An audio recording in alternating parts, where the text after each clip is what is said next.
Здравствуйте, дорогие мои творческие друзья! С вами Хё, и у меня накопилось довольно много кукольной одежды и обуви. Сегодня мы будем делать шкаф для кукольного гардероба.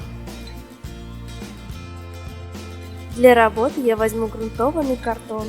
Это толстые прессованные листы картона с уже нанесенной грунтовкой. Он плотный, однородный и будет крепко держать всю конструкцию. Но взять можно и любой другой картон, фанеру или даже ПВХ, а тонкие листы можно легко склеить между собой. Для начала вырезаем из картона деталь по желаемым размерам шкафа. У меня это прямоугольник 28 см в ширину и 30 см в высоту. И это будет задняя стенка. Затем прямо на нем делаем разметку внутренних полок и перегородок. Сверху у меня будет секция высотой 4 см по всей длине. С правой стороны пойдут полочки по 4 см в высоту и 4 см в ширину. Ну и последняя внизу будет на остаток. А с левой стороны полочки по 4,5 см и рядом по 5,5 см в ширину и также по 4 см в высоту. Причем после четвертой полки я планирую сделать общую секцию 2 см высотой. Это позволит уменьшить нагрузку на вертикальные перегородки, и шкаф не будет казаться таким однообразным. И после этого остается еще как раз 3 секции высотой по 4 см. А на расстоянии последних нижних полочек я сделаю полку и в центре. В самой центральной части у меня будут располагаться вешалки с одеждой. И сверху для этого я сделаю перекладину. Для начала сделаем вертикальные стенки. В глубину мой шкаф будет примерно 6,5 см. Вырезаем 5 полосок шириной 6,5 см и длиной 30 см. Беру строительный ацетатный клей и наклеиваю стенки ребром под углом 90 градусов прямо по разметке. Не забываем предварительно разрезать одну из них под совместную полку. Теперь вырезаем 2 детали на горизонтальные полки.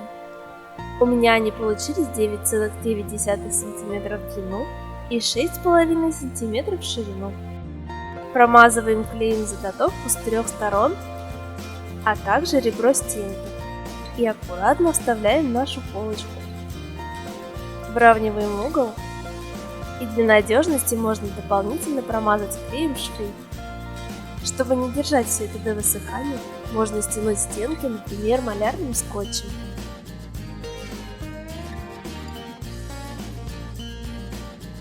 Теперь приклеим самые верхние и самые нижние полочки.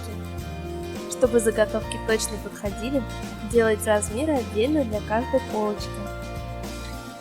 В правой секции я также приклеила 2 полочки в середине, чтобы укрепить конструкцию.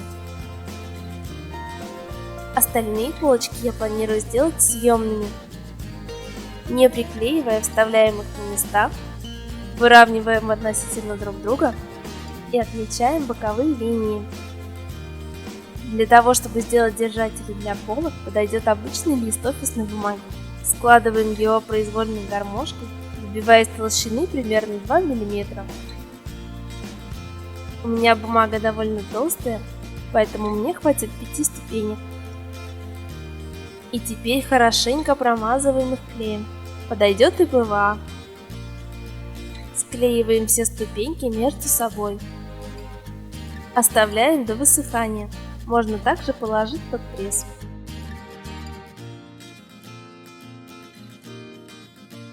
Высохшую гармошку нарезаем на полоски по 5 мм.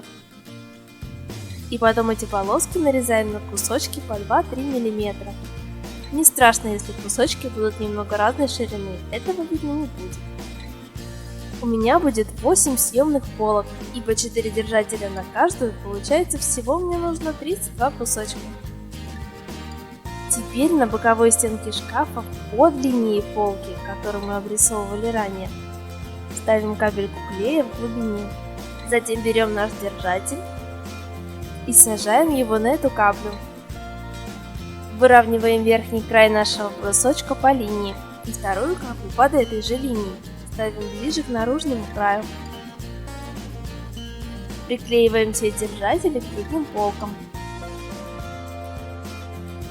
После высыхания примеряем наши полочки.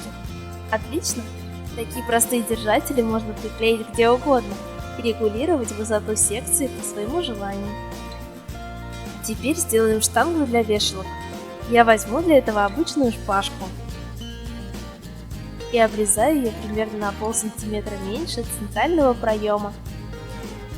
На боковых стенках также не забываем отмечать центр по ширине. Я хочу немного укрепить штангу и увеличить ее диаметр.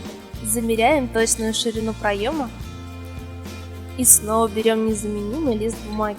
Откладываем замеренную ширину, у меня это 13,8 см, и отрезаем лишнее. Промазываем нашу шпажку клеем, кладем ее примерно посередине полоски и заворачиваем ее в бумагу плотным рулончиком до нужного диаметра. Теперь заполняем пустоты на концах клеем. Засохнув, этот клей послужит в роли чопиков. Ставим капли клея на боковины и аккуратно вставляем нашу штангу. Стягиваем скотчем. А пока все это сохнет, можно наделать вешалок. Самый простой способ – это использовать канцелярские скрепки. Немного разгибаем ее и выгибаем внутренний завиток. И круглогубцами делаем из него крючок. Регулируем крючок по нужному диаметру.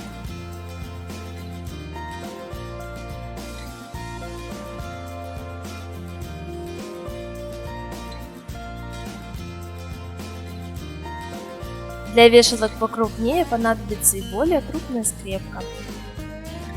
Из ватмана или тонкого картона можно сделать выдвижные ящики.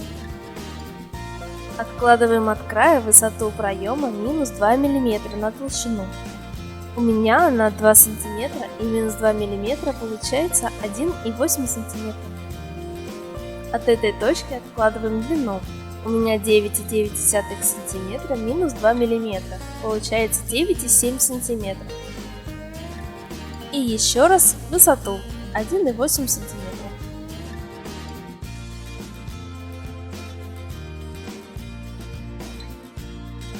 Теперь вниз откладываем сначала высоту, затем от нее откладываем глубину 6,5 см минус 2 мм, получается 6,3 см. И еще раз высоту. Дублируем метки на противоположных сторонах и проводим через них линии разметки. Вырезаем нашу развертку. И чтобы уплотнить ящик, я просто наклеиваю развертку на оставшийся кусочек и обрезаю по контуру. Теперь продавливаем заготовку по линиям, чтобы они лучше сгибались. Делаем надрезы крылышка по большей стороне.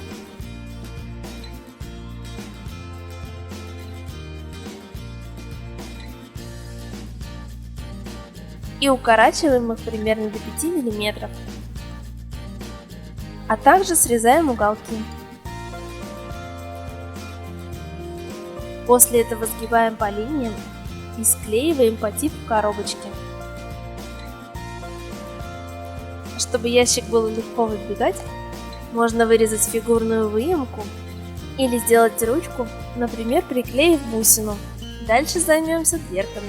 Вырезаем прямоугольник по ширине секции плюс 5 мм. Чтобы дверь открывалась, обычно ее просто протыкают иголочками сверху и снизу, но мой прессованный картон от этого просто развалится. Поэтому я буду делать петли из обычных ватных палочек. Нарезаем 6 кусочков по 1,5 см. Берем зубочистку и отрезаем 3 кусочка по 3 см. И продеваем зубочистку в трубочку. Она должна без усилий прокручиваться внутри, но не выпадать.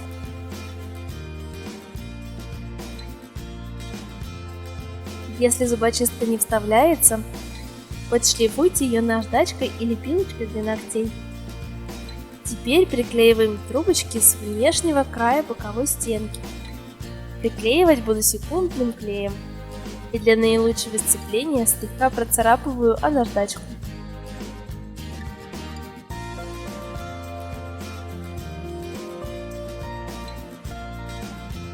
Также наклеиваем одну примерно по центру и еще одну снизу. Далее прикладываем дверь и фиксируем скотчем. Для удобства переворачиваем шкафчик и наклеиваем оставшиеся трубочки уже на саму дверцу, так, чтобы они были продолжением уже наклеенных. Для надежности можно залить наши петли по бокам ацетатным клеем. Оставляем до полного высыхания. Теперь закроем наш шкаф снизу и сверху. В длину панели будут равны ширине шкафа плюс 1 см, а в ширину одна из них в глубине шкафа плюс 1 см, а вторая плюс 1,5 см. Промазываем клеем все ребрышки и приклеиваем большую панель сверху, а меньшую снизу. После высыхания дверцу прикладываем на место, смещая петли, и аккуратно продеваем отрезок зубочистки в обе трубочки. Измеряем оставшееся пространство для других дверей. Вырезаем две равные заготовки с шириной в половину отмеренного плюс 5 мм для каждой. У меня они получились по 9,5 см. А чтобы сделать двери купе, сначала сделаем для них полозья. Для этого отлично подойдет тонкая нить для вязания, ирис или кружевница, как у меня. Отрезаем кусочек и хорошенько промазываем его клеем ПВА. Затем в натянутом виде кладем его на нижнюю панель. Срезаем лишнее. Даем немного подсохнуть и прикладываем картонку, равную по толщине будущим дверям. Отмеряем промежуточные расстояния. Наклеиваем еще нить. Прикладываем картон и наклеиваем еще одну. То же самое проделываем и сверху. А чтобы добавить высоту полозьев, наклеиваем еще нити поверх друг друга. Я наклею по 3 нити на каждую полоску. Теперь можно просто покрасить шкаф, а также декорировать его как угодно и чем угодно. Например, я наклею кусочек обоев на заднюю стенку по центру. И сделаю из них же передние панельки на ящички. А на дверку на петлях повешу зеркало во весь рост из вот такой зеркальной пленки. И оформлю его рамочкой из 5 мм тонких полосок бумаги. Это убережет зеркало от царапин об полки. А чтобы наши двери купе хорошо ездили, пустоты в полозьях, а также нижние и верхние края самих дверей можно натереть любой свечкой. Вставляем дверки. По желанию с разных сторон их можно украсить по-разному и, перевернув, менять интерьер. При желании можно сделать ручки на дверке. Но я хотела сделать именно дверки-обманки, чтобы не сразу было понятно, как они открываются. И теперь можно раскладывать вещи.